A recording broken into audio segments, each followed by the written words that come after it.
ফরহাদ, আপনি তো তারেক রহমানের গাড়িবহরের সঙ্গে আছেন, আমাদেরকে জানাবেন তারেক রহমান এই মুহূর্তে কোথায় আছেন এবং কটা নাগাদ তিনি জনসমাবেশে পৌঁছাতে পারেন এবং আজকের তার কর্মসূচি কি কি রয়েছে?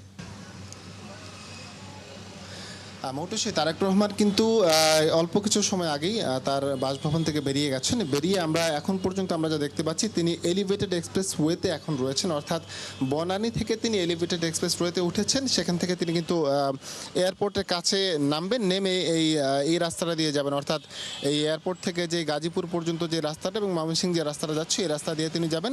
তিনি 22 বছর পরে যাচ্ছেন, অর্থাৎ 2003 সালে তিনি সর্বশেষ ময়মনসিংহে রোড মার্চ কর্মসূচিতে অংশ নিতে তিনি সেখানে গিয়েছিলেন। এরপর একটা দীর্ঘ সময় কেটেছে, 17 বছরের বেশি সময় তিনি নির্বাসিত জীবন কাটিয়েছিলেন। এবার তিনি দেশে ফিরেছেন, দেশে ফিরে তিনি এখন অংশ নিচ্ছেন। আজ তিনি যাচ্ছেন ময়মনসিংহে। বলে রাখি, প্রচারণা শুরু হবার পর, নির্বাচনী প্রচারণা শুরু হবার পর এটি তার প্রথম গাড়ি দিয়ে তার নির্বাচনী প্রচারণায় সমাবেশে অংশ নিতে যাওয়া। এর আগে তিনি যেই দুটো নির্বাচনী প্রচারণায় অংশ নিয়েছিলেন, এর মধ্যে যেখানে তার 13টি জেলা পড়েছে সব মিলিয়ে, সেখানে কিন্তু তিনি গিয়েছেন, তিনি সেখানে পৌঁছেছেন বিমানযোগে। সেখান থেকে তিনি তারপর জনসভায় অংশ নিয়েছেন।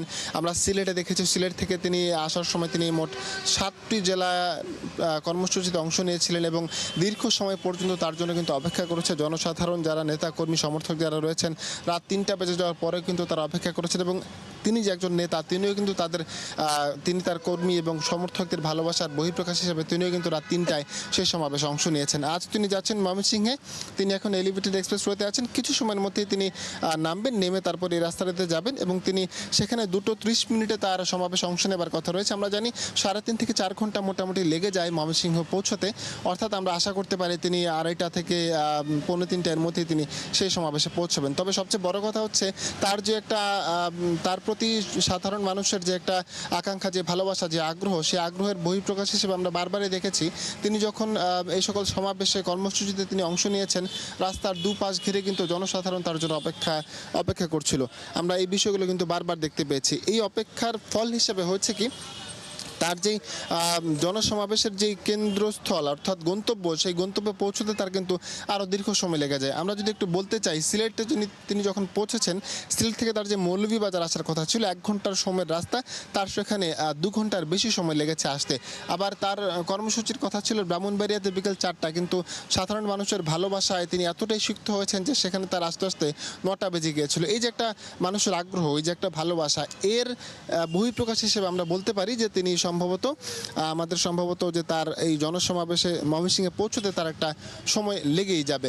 তিনি সেখানে পৌঁছবেন 22 বছর পর, যেহেতু তিনি যাচ্ছেন। নেতাকর্মীরাও কিন্তু উৎফুল্ল, আমরা এরই মধ্যে দেখতে পেয়েছি, আমরা এরই মধ্যে জেনেছি যে তার প্রতি যে একটা ভালোবাসা রয়েছে, সেই ভালোবাসার কিন্তু বহিঃপ্রকাশ দিতে তারা কিন্তু প্রস্তুত রয়েছেন জনসমাগমের জন্য, এবং সমাবেশের জন্য মঞ্চ কিন্তু এই মুহূর্তে প্রস্তুত রয়েছে।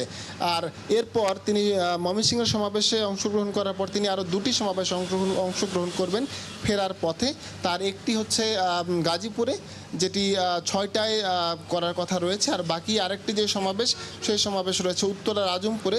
এটি 7টায় হওয়ার কথা রয়েছে এবং 7টার পর তার 8টায় বাসায় ফেরার কথা রয়েছে। কিন্তু আমরা একটা বিষয় আপনাদেরকে জানিয়ে রাখি এবং আমাদের দর্শকদের জন্য জানিয়ে রাখি যে এই যে তার সমাবেশ অংশ নেওয়া, সাধারণ মানুষের সাথে কথা বলা, তিনি যে তার 31 দফার যে একটা পরিকল্পনা, সেই পরিকল্পনা মানুষকে জানানো, ফ্যামিলি কার্ড, কৃষি কার্ড, শিক্ষার্থী বা শিক্ষিত বেকারদের জন্য প্রশিক্ষণ, দেশের বাইরে যদি তারা চাকরি নিতে চান বা দেশের বাইরে গিয়ে যদি তারা কর্মসংস্থানের চিন্তা করেন, তাহলে তাদের জন্য যে আলাদা রকমের প্রশিক্ষণের ব্যবস্থা, সে বিষয়ে কিন্তু তার পরিকল্পনা কিন্তু রয়েছে।